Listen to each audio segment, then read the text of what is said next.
So we look over here now to the Reign as Bel gives us that nice segue. Yeah, development camp should be exciting. Already went over that. I don't want to keep harping on it. The Reign as well. I mean, they had a night. I'd say their Portland weekend went better than the Sounders' Portland weekend. So in case you didn't know, Saturday the Sounders played Portland, and then Sunday the Reign played Portland. So it was a little bit of a Portland weekend. Didn't go as great as I would have liked it to, but I digress. On the first of the month for the Reign, they took on the Carolina Courage here at home. That was a 2-0 victory. Played the game midfielder Jess Fishlock. Fishlock, the 2021 league MVP, had an 8.9 rating, 1 goal, 1 assist, and 2 chances created. Excuse me. It was the Reign's pride match. And after being asked about her goal, Fishlock said it was for the gays. In relation to her goal. So that was really cool to see, especially on the Pride match, to take care of North Carolina, in that regard. And then coming back 9 days later to play the Thorns here at home, a 2-2 draw against Portland. So, I mean, I'll take the split of points. Interestingly enough, before I read you the information on that game, so leading into that match, right after the North Carolina match, the Reign had to deal with some COVID cases. And so through this week leading into their match, they could not train together as a team. They had to train separately. And they're losing. They had 12 players out. 4 of them, we'll get to the injury report against Portland here. 4 of them out with health and safety protocols, and then 8 players still on international duty because of international break. So you're missing 12 players from your roster and a lot of key ones. So to be able to split points against Portland is pretty impressive. So we'll get back to that. Player of the game for that draw against Portland, Bethany Balser. Balser is 7.9 match rating, 1 goal. It would be the equalizing goal late in that game off of a header.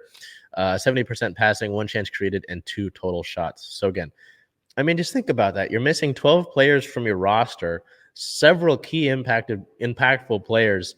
You can't train with that limited group throughout the week, and then you still draw a Portland team that is consistently near the top of the league. That's pretty impressive. And with that draw, Seattle remains, they have not lost a game at Lumen Field this year. I'm knocking on wood. I don't want to jinx anything. So that's still pretty impressive. But so the injury report against Portland. So we have some questionables, but they all were out. Ziara King was out with health and safety. Nikki Stanton was out with health and safety. And then Claudia Dickey was out with health and safety as well. So, I mean, four players out with health and safety, 8 with international duty. That's insane to me. That's pretty wild. In team-related news, on the 27th, we had some Tobin Heath training notes. Tobin Heath trying to get her back into shape off of an injury with Arsenal a little bit ago, just trying to get back her into soccer shape.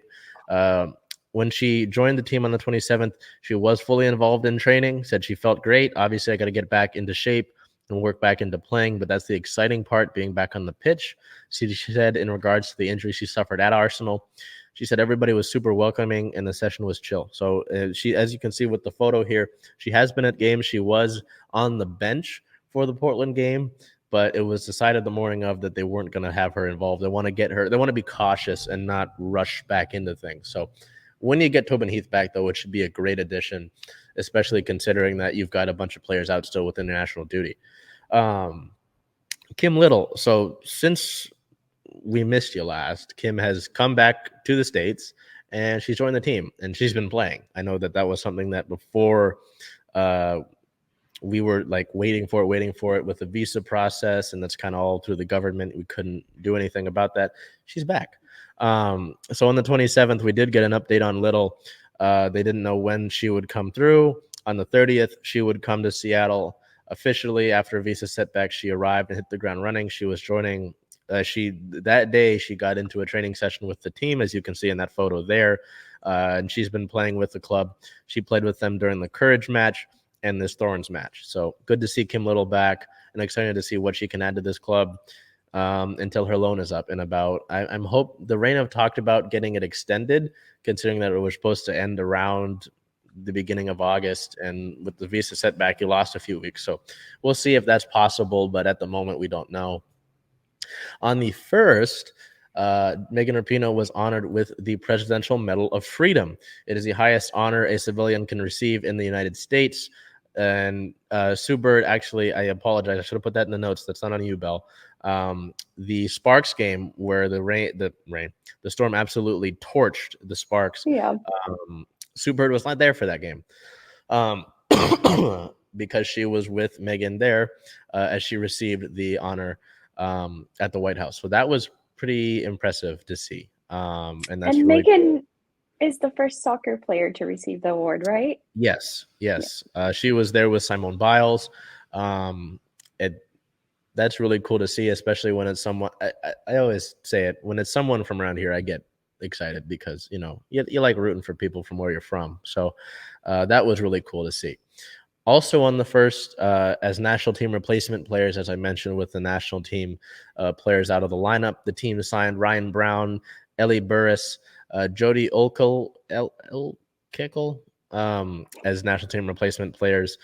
Reed and Brown, and I believe all three of those players have actually been with the club before. So that's kind of cool to see a little bit of a reunion type thing. And then on the 6th, someone that I think Bel, with all of the saves of the week, Bel likes her as well. The team extended Phallon Tullis-Joyce through the 2024 NWSL season with that photo there from Liv Lions. This was kind of a no-brainer. So, again, I apologize. I know heading into the season, I was worried with your goalkeeper situation. I apologize profusely. And I apologize to Fallon's mom. And she likes our content whenever we put anything up for Phallon. So hi, Fallon's mom. But she's been one of, if not the best keepers in the league this season. And essentially her rookie season, she got like very limited minutes at the end of last year, I believe, in relief in one game. But she's really taken that spot over. And so nice to get her locked up. It's just been amazing to watch her grow, as a keeper and with this club, and extremely valuable to this team's success. Mm-hmm. So having her going forward would be amazing. So keeping her locked up is great. Do you have any? I know I mentioned that, with all the saves a week, and I looped you into it. But do you have any thoughts on that? Yeah, just that. It's well deserved, and looking forward to some more saves of the week from Phallon. Yeah, she had a great one, a couple of great ones against Portland. So maybe we'll Yeah. see it again, but we'll wait to see that. In some league-related news, I know that I worried a little bit at the beginning of the year of the two expansion teams, the San Diego Wave and Angel City FC over in LA. On the 29th, Angel City acquired one of the better players in the league in Sydney Leroux. Leroux actually was with the Reign when they were Seattle Reign a little bit ago. So in a trade with Orlando, if you don't know, there's been a mass exodus from Orlando. A lot of players, it's a bad environment right now. And a lot of players from the Pride have been getting out. So the Pride received a first-round pick in the 2024 draft, $75,000 in allocation money, potentially more in the future if Leroux meets certain performance-based criteria, could receive up to $20K more. Angel City receives forward Sydney Leroux. So when healthy, Angel City will have Sydney Leroux and Kristen Press up at the top, which is a pretty scary combination, but Press is out for the year with an ACL injury. So Angel City effectively gets another superstar up at the top of their attack. Also, over the past few weeks that we've been gone, the NWSL confirmed expansion in the league. So 2 clubs will join the league in 2024. One of them, a returning club that folded earlier, the Utah Royals. So Utah will be getting a team back. Laura Harvey, the Reign head coach, actually spent some time with the Utah Royals. And then, so you've got one other team. I know there's been discussion about it. I think a team in the Bay Area would be cool. I know they expanded to San Diego and LA, but I've got some soft spot for the Bay, so I'd be okay with that. But it's great to see the league expanding as a whole because a lot of players get cut. Just like the WNBA. A lot of talented players don't make rosters because there's not enough space. So the expansion is cool, and maybe it's more teams for the Reign to beat up. So I don't know. What's the city? If I have to put you on the spot, what's one city you'd like to see? Oh my goodness. I don't know. You really did put me on the spot. I mean, I did. considering, like you said, Bay Area, California already has so many other teams, though. I don't know. I don't know that there's one in specific that comes to mind.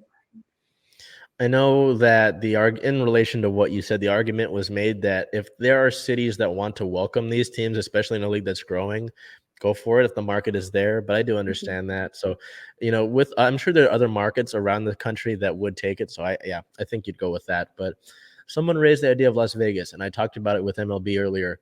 If the market's there, man, sure, go ahead. If they're gonna put up the money, go ahead. And then wrapping up league news, Carson Pickett, former Reign player. She's actually, if you don't know, there was a famous video that went live a few years ago. Pickett has a limb disability, so she's without one of her arms. Pickett makes history. The former Reign player becomes the first player with limb difference to make an appearance for the women's national team.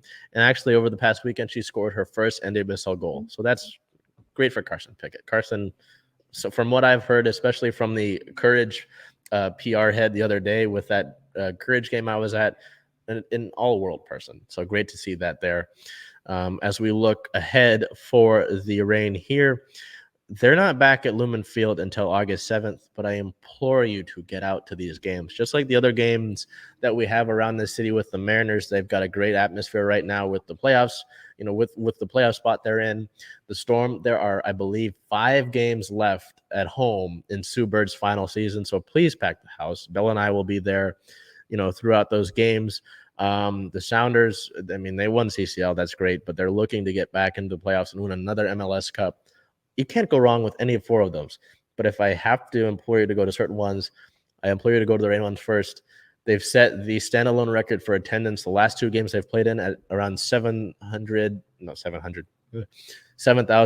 and a few hundred in the Courage match, and then 9,032 in this Portland match. So continue to support these women. I implore you.